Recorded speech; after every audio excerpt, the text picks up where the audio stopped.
Dengan bukti kopi rekening tabungan, ada masuknya berapa dan seterusnya begitu ya.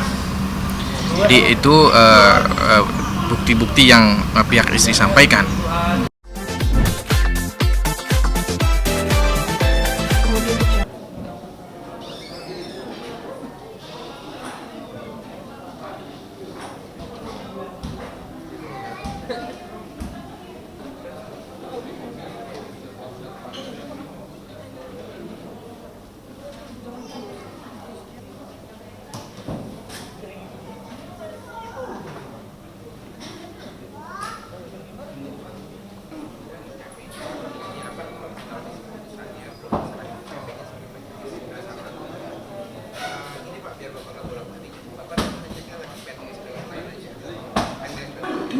Silakan masuk ke ruang sidang 4 nomor antrian D18 dengan nomor perkara 1002-63 PDTK. Masuk ke ruang sidang 4. Silakan masuk ke ruang sidang 2 nomor antrian B22 dengan nomor perkara 2028 PDTK tahun 2022. Silakan masuk ke ruang sidang 2. Oke.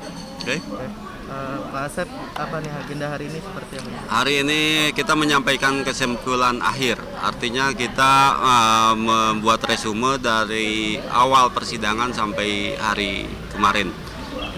Mungkin seperti apa Pak simpulannya? Gitu?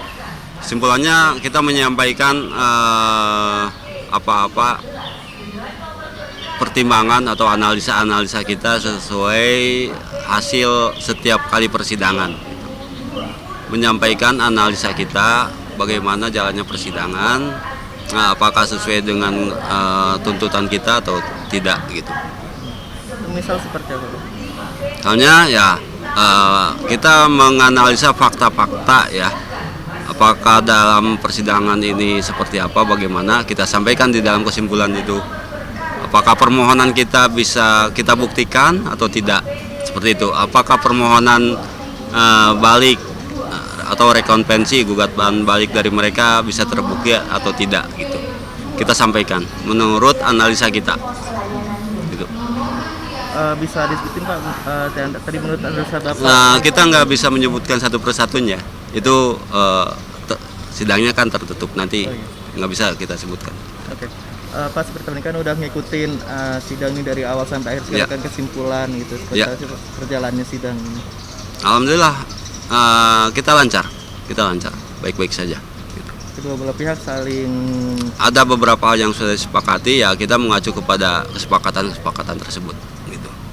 Ini Pak, sebagai kuasa hukumnya Bapak Ronald nih, apakah dalam menjalani kasus persidangan ini Bapak Ronald sendiri seperti apa nih Pak? Maksudnya gimana? Ya dia misal kooperatif kan untuk di pas awal-awal, terus pas di perjalanannya sendiri seperti apa, ini kan udah mau putusan kesimpulan sekarang. Ya kita Pak Ronald berdoa aja semoga nanti putusannya baik buat beliau, baik buat anak-anak, baik juga buat Bu Runi gitu. Dari yang tadi kesimpulan yang disampaikan Bapak nih, kedepannya nanti di prosesnya apa lagi Pak? Ya nanti sidang berikutnya pembacaan putusan tapi online ya, online. Jadi kita tidak perlu hadir lagi ke persidangan di pengadilan agama. Oh tadi udah ditututin fix online gitu ya? Iya betul, udah fix online. Nah, untuk harapannya sendiri di saat putusan, mudah-mudahan apa yang menjadi keinginan, apa yang jadi tuntutan dari Pak Ronald dapat dikabulkan gitu. Seperti? Ya tidak bisa saya sebutkan. Itu apa, tidak Pak? bisa saya. Putusannya? Putusannya tanggal 29 September. Oh. Kita menerimanya tanggal 29 ya. Jadi Pak sidang juga pemberitahuannya tanggal 29. Berarti pas sidangnya kapan kita belum tahu. Tapi nanti pemberitahuannya tanggal 29. Pemberitahuan hasil putusannya. Begitu. Makasih, Ada lagi? Pak. Cukup? Oke. Kasih ya, Siap. Pak. Jadi sidangnya gimana? Nggak tahu kapan. Oh. Cuman tanggal Oh, berarti pas sidang anualnya itu belum tahu tanggalnya. mereka sidang langsung aja. Hakimnya aja, terus habis itu baru berarti pas Bapak terlibat pas tanggal 29-nya itu. Enggak.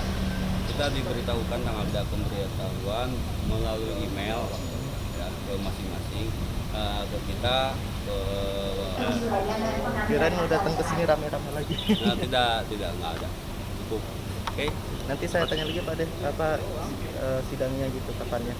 Nggak ada sidang lagi. Oh, Nggak ada sidang lagi. jadi Nggak cukup ada sidang mereka lagi. bermusyawarah terus nanti hasilnya kasih ke Musyawarah, Bapak. main ke Bandung. Oh, bos. Iya. Ya udah, oke. Nanti kalau saya ke Jakarta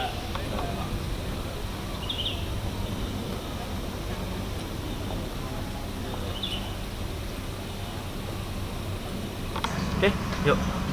Pak Hamim, agenda hari ini gimana nih Pak? Persidangan kali ini persidangan yang ke-14 ya. Ke-14 ini agenda kesimpulan. Nah, kesimpulan ini memotret jalannya persidangan selama ini ya, dari permohonan, kemudian jawaban dari pihak istri, kemudian ada bukti, saksi, gitu, persidangan setempat dan seterusnya. Kemudian apa sih permohonan kita? Kita menyimpulkan apa gitu. Nah, kesimpulan dari pihak Maruni tetap pada pendiriannya, bersedia untuk bercerai, hak asuh anak, nafkah anak sesuai yang dimintakan Pak Ronald, dan kemudian pembagian harta gonogini. Gitu. Berarti tadi dari tim kuasa hukum cuma ngasih berkas-berkas saja ke Betul, majelis hakim gitu ya? memberikan surat kesimpulan saja. Kalau untuk isi-isinya sendiri ini tadi seperti apa Pak? Ya, kalau yang Maruni sampaikan bahwa saksi dari Pak Ronald sebenarnya mendukung juga keinginan Maruni, yaitu keinginan membagi harta dari saksi dari bapak dan ibunya Pak Ronald, misalnya menyampaikan betul ada rumah yang tanahnya dibeli sebelum menikah, tapi kemudian dibangun saat perkawinan begitu. Ada 2 mobil, ada motor, ada usaha konveksi di Bandung, itu tersampaikan semua oleh saksi dari pihak Pak Ronald gitu. Jadi itu keterangan dari pihak Pak Ronald yang kemudian mendukung juga keinginan Maruni. Kemudian kami juga mengutarakan keterangan saksi, misalnya Pak Ronald itu memiliki gaji itu kisaran sekian gitu. Kerja selain presenter di radio, kemudian juga di stasiun TV, juga ada MC secara offline begitu. Artinya secara finansial kemampuannya itu cukup, didukung dengan bukti kopi rekening tabungan, ada masuknya berapa dan seterusnya begitu ya. Jadi itu bukti-bukti yang pihak istri sampaikan gitu. Itu diantaranya. Kembali lagi yang kemarin Pak kan katanya sempat terhambat tuh nafkah yang dari 2 bulan Juli Agustus, kan sekarang udah masuk September ini apa udah? Saya belum mendapat informasi, berarti masih belum memberikan nafkah. Ini berarti bulan ketiga ya. Bulan ketiga Pak Ronald tidak memberikan nafkah untuk anak dan istrinya. Sebagai kuasa hukumnya Ibu Runi sendiri Pak, gimana sih melihat perjalanan sidang dari awal sampai sekarang ke 14 ini, seperti apa Pak perjalanan sidangnya? Sebenarnya proses ini masih normal ya. Perjalanan ini meskipun sudah 14 kali ya, sudah berjalan, ini bulan kelima ini, bulan kelima. Itu proses normal-normal saja ini sebenarnya. Masih hal wajar begitu. Kemudian kita mengikuti secara online dan offline juga. Dan ya bagi para pihak tentu ini melelahkan, menunggukan begitu lah. Bagi para pihak tentu melelahkan, tapi bagi kami kuasa hukum karena memang sudah profesinya ya tentu harus dijalani begitu saja. Kalau untuk kondisi Ibu Runi sendiri sekarang seperti apa Pak? Sehat, baik, anak-anak juga demikian. Untuk kan ini udah mau simpulan, terus minggu depan kan putusan itu seperti apa nih persiapan dari Ibu Runi sendiri? Ya, putusan itu tanggal 29 ya. Jadi hampir 1 bulan sebenarnya. Tanggal 29 putusannya. Ya, kita lihat putusannya seperti apa. Lalu Maruni itu menerima atau tidak begitu. Salah satu pihak kalau ada yang keberatan tentu melakukan mengajukan upaya hukum. Jadi kalau salah satu pihak menerima semua, para pihak menerima semua, baru kemudian berkekuatan hukum tetap, ada ikrar talak, kemudian keluar akta cerainya. Gitu. Kalau harapannya sendiri Pak, di putusan itu seperti apa nih Pak? Ya pertama soal perceraian kan sudah sama-sama sepakat ya.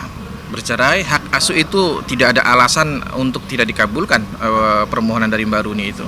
Karena ada keterangan psikolog yang menyebutkan bahwa anak-anak sebaiknya ditemani orang lain, ditemani Mbak Runi sebagai ibunya atau orang lain yang ditunjuk, gitu. Karena mengingat kondisi psikologinya. Itu keterangan dua anak ya dari psikolog demikian. Jadi tidak ada alasan untuk tidak mengabulkan hak asuh anak.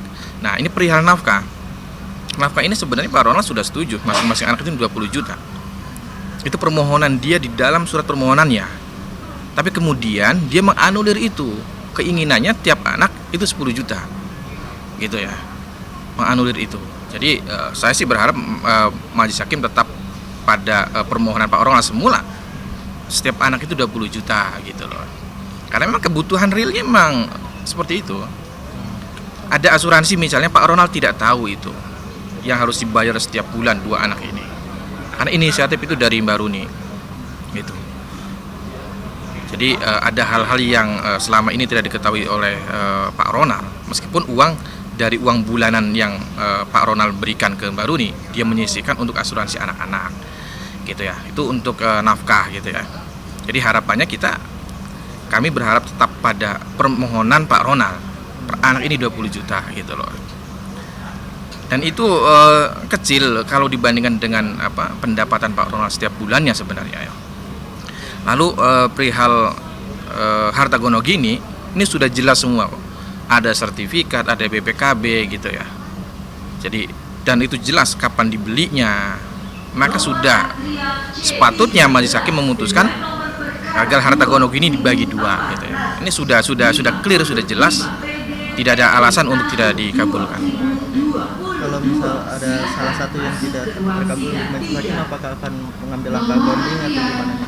Ya itu mesti saya bicarakan dengan Mbak Runi ya. Kalau saya, karena keinginan Mbak Runi itu seperti yang sudah disampaikan ke saya, maka ketika ada perbedaan hasil putusan, kalau saya menyarankan agar melakukan upaya hukum. Gitu. Bahkan tidak hanya itu sebenarnya terkait pengabaian nafkah selama 3 bulan ini juga saya mendorong untuk melakukan upaya hukum gitu. Tapi ini belum diambil keputusan akan melakukan upaya hukum apa. Karena faktanya Pak Ronald ini sebelumnya memberikan nafkah kok. Memberikan nafkah terus. Kemudian di Juli, Agustus, sekarang September itulah yang kemudian tidak memberikan lagi nafkah sama sekali.